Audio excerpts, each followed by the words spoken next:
Bismillahirrahmanirrahim.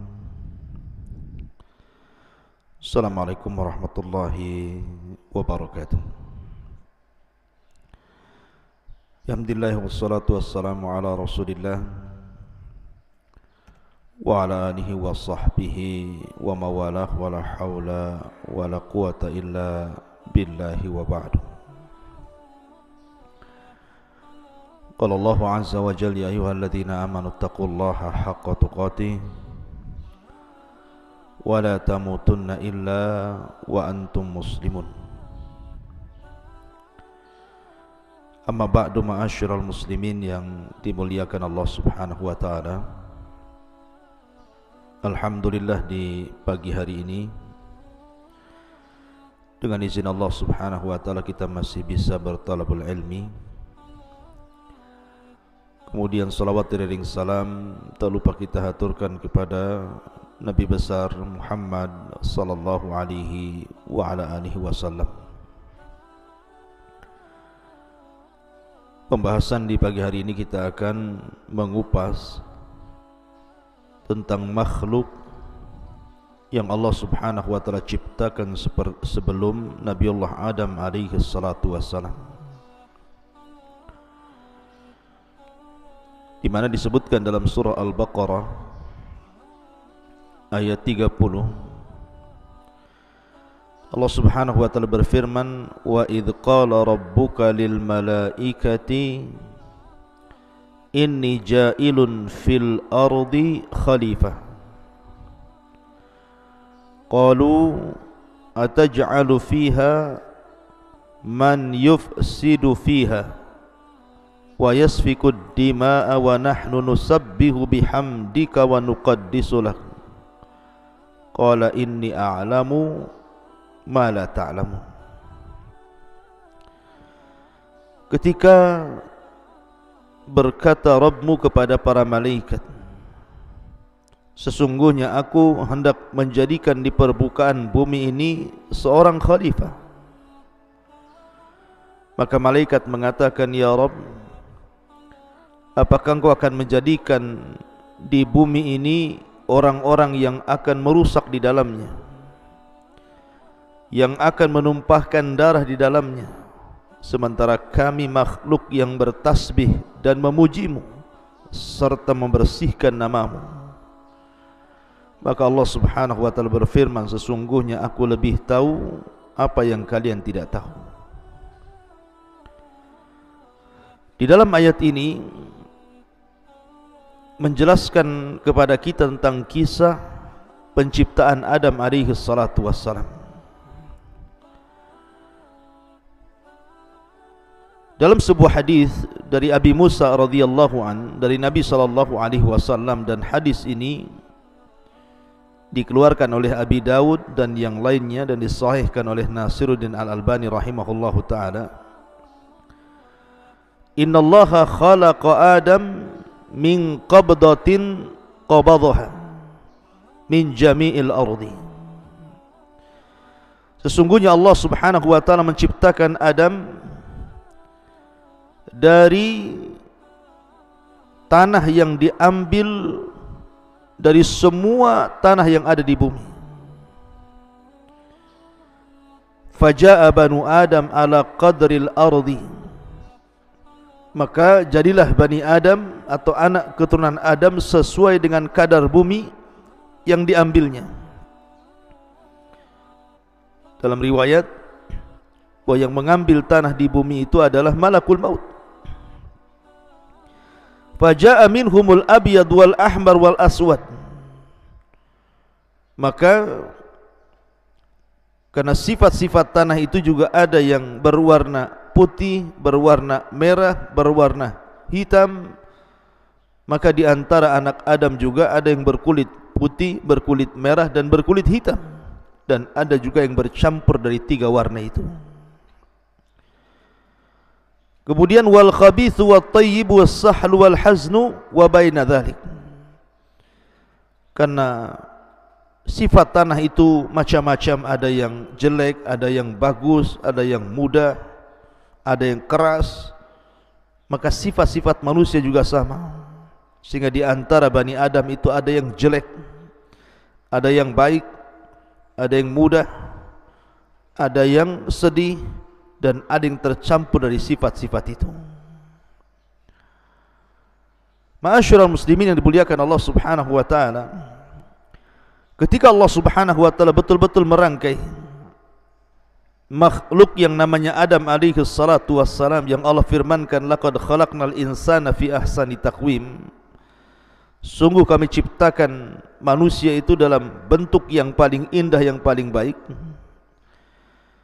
Maka Allah Subhanahu wa taala betul-betul bentuk Adam itu sesuai dengan kehendaknya.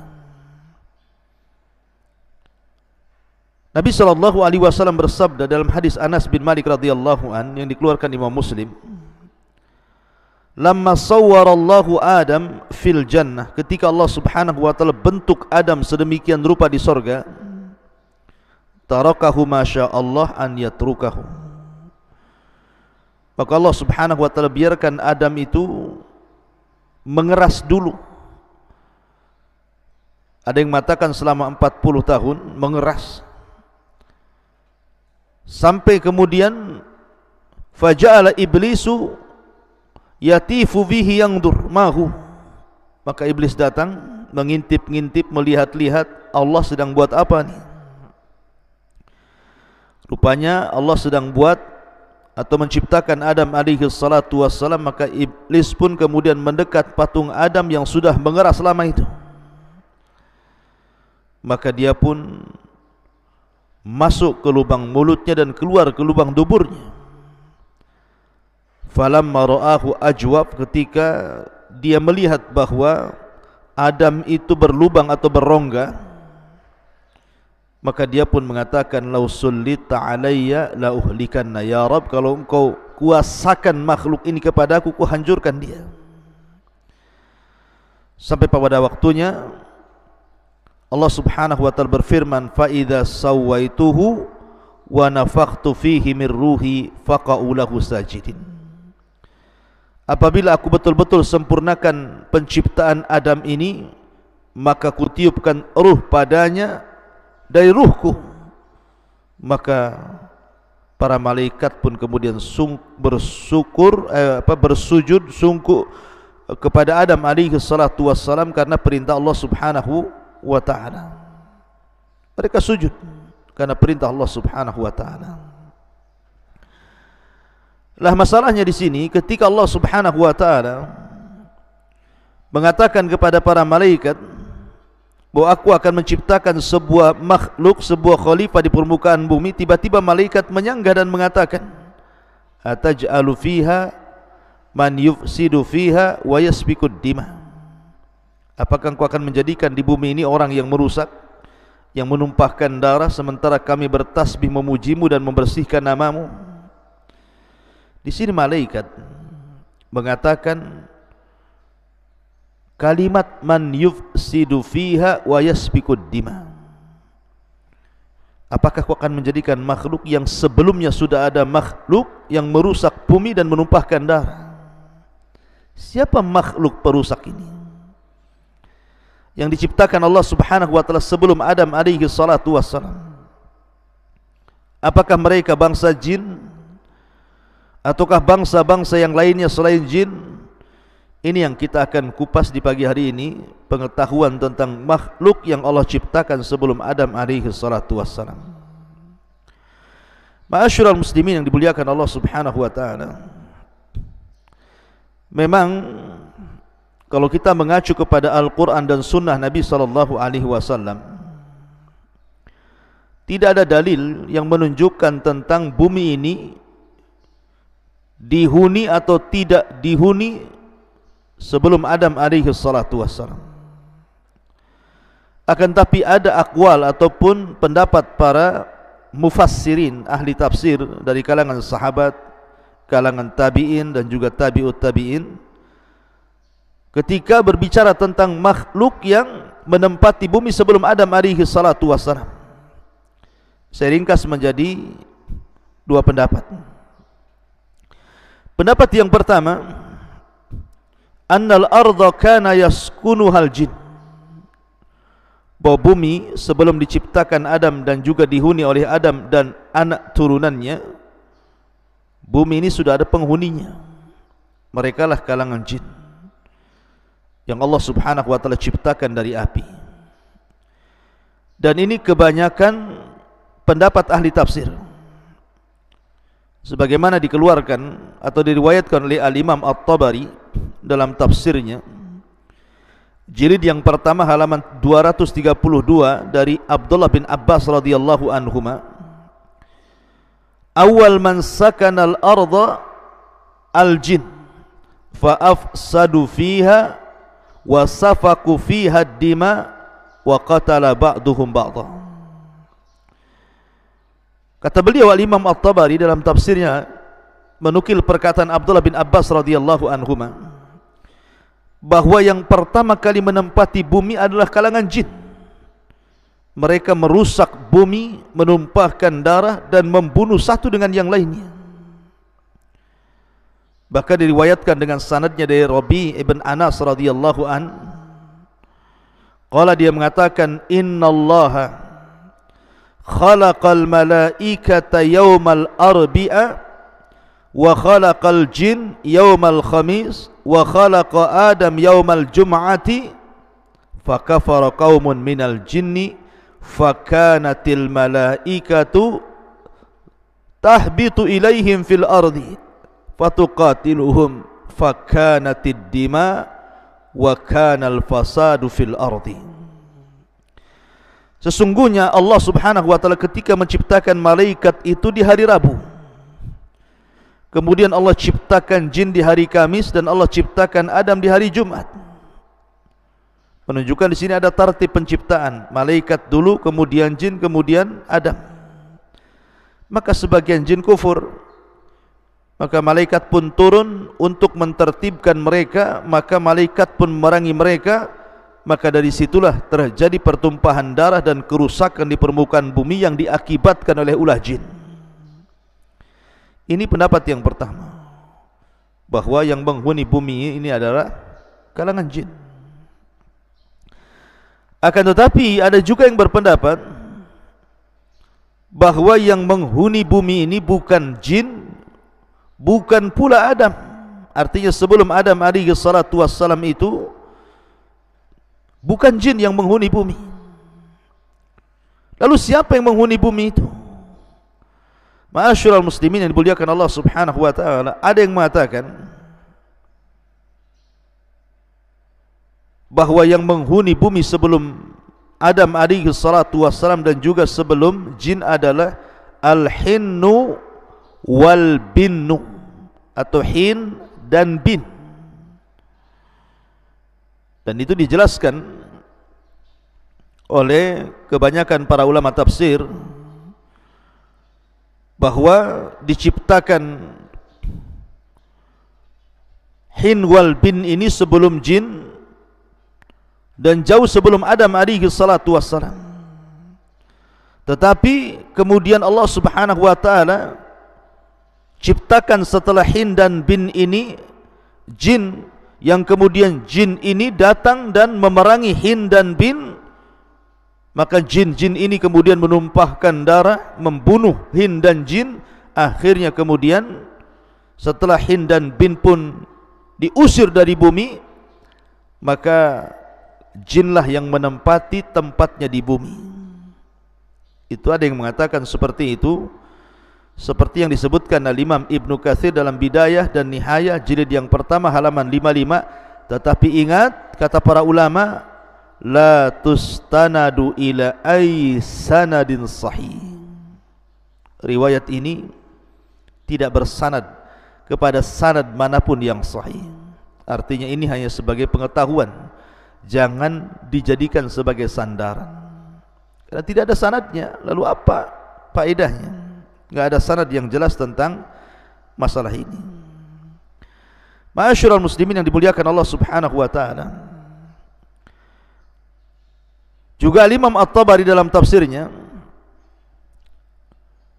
jilid yang pertama halaman 232 dari Abdurrahman ibn Zaid, dia mengatakan, qala Allah ta'ala Berkata Allah Subhanahu wa taala kepada para malaikatnya, inni uridu an akhluqa fil ardi khalqan, sesungguhnya aku hendak menciptakan di bumi ini satu makhluk, wa aj'alu fiha khalifatan, dan aku ingin jadikan dia khalifah, wa laysa lillahi yawma idzin khalqun illal malaikah, dan ketika itu tidak ada makhluk selain para malaikat, wal ardu laysa fiha khalqun, dan bumi ketika itu tidak ada makhluk sama sekali.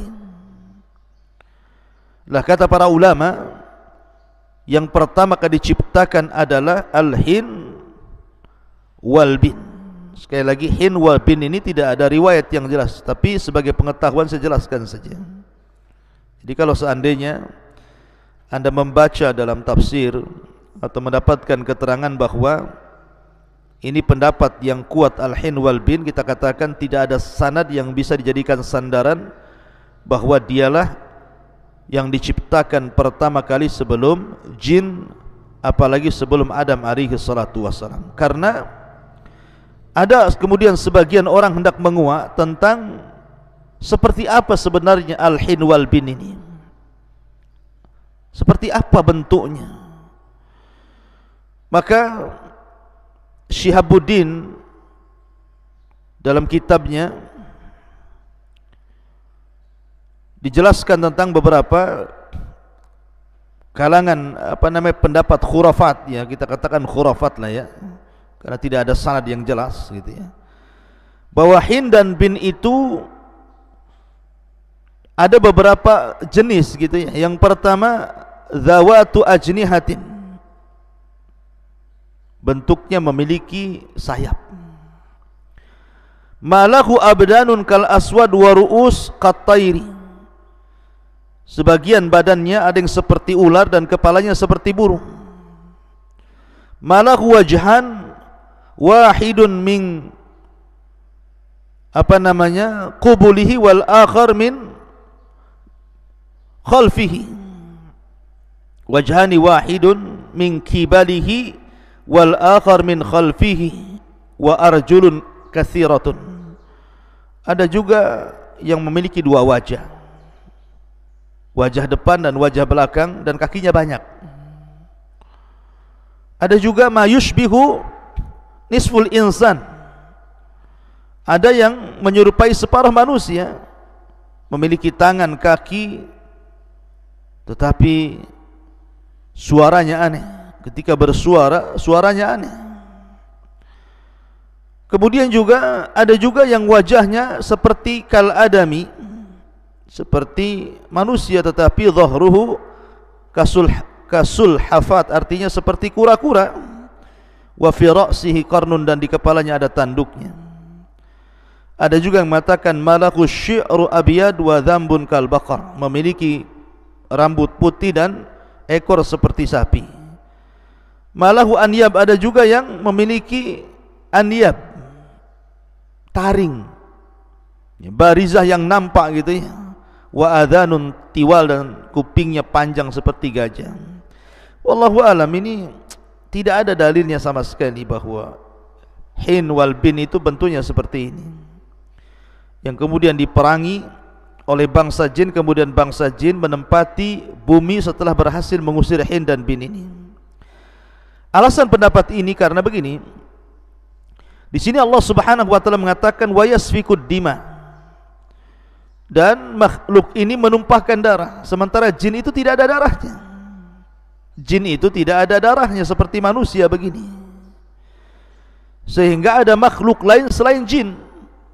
Kemudian diisyaratkan kepada al-hin wal bin, boleh jadi makhluk yang berdarah, dan ketika dijelaskan bahwa mereka menumpahkan darah itu artinya hin dan jin karena jenisnya sama dengan manusia, dan itu makhluk sebelum jin yang dijelaskan para ulama. Ada yang mengatakan seperti itu, tapi sekali lagi bahwa tidak ada sanad yang sahih yang menceritakan tentang makhluk sebelum Adam dan sebelum jin adalah al-hin dan al-bin. Maka kita melihat zahir daripada ayat ini Di kebanyakan para ulama mentafsirkan bahwa makhluk sebelum Adam alaihi salatu wassalam adalah jin. Itulah pendapat kebanyakan para ulama yang ada dalam tafsir-tafsir yang ma'ruf seperti tafsir At-Tabari, Ibn Katsir dan begitu seterusnya. Dan saya kira ini yang lebih akrab kepada dalil, wallahu a'lam. Subhanakallahumma bihamdika asyhadu an la ilaha illa anta astaghfiruka wa atubu ilaik. Allahu ta'ala alam. Assalamualaikum warahmatullahi wabarakatuh.